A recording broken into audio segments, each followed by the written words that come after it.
Assalamu alaikum jama'a, barkanmu da warhaka. A cikin wannan darasi yau darasin turanci ne muke da shi, sannan abinda za mu tattauna a kai shine kalmomin turanci, wato vocabularies, kalmomin turanci. Yau muna tafa da kalmomin turanci guda 10 wanda nake so mu sani a taƙaice. Ba tare da ɓata lokaci ba, za mu je zuwa ga su. Kalma na farko ita ce drink. San menene drink? Idan bature ya ce drink yana nufin sha kenan, sha. Kamar a ce shan ruwa, shan kunu, shan wani abu, sha dai shine drink. Sai kalma na biyu shine eat.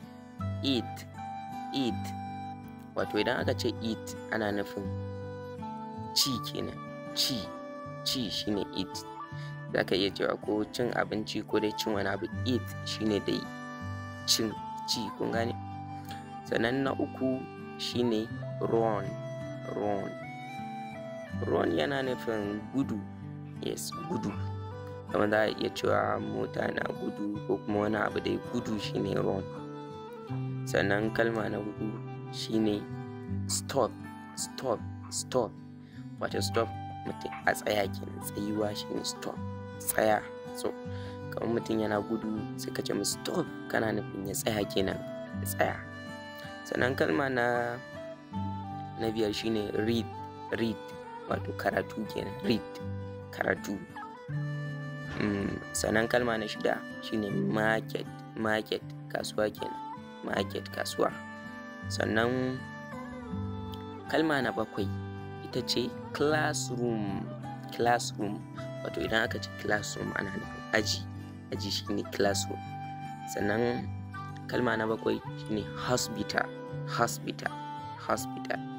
Wato hospital shine asibiti, gane, asibiti shine hospital. Sannan kalma na 9 yana nufin rock shine dutse, dutse.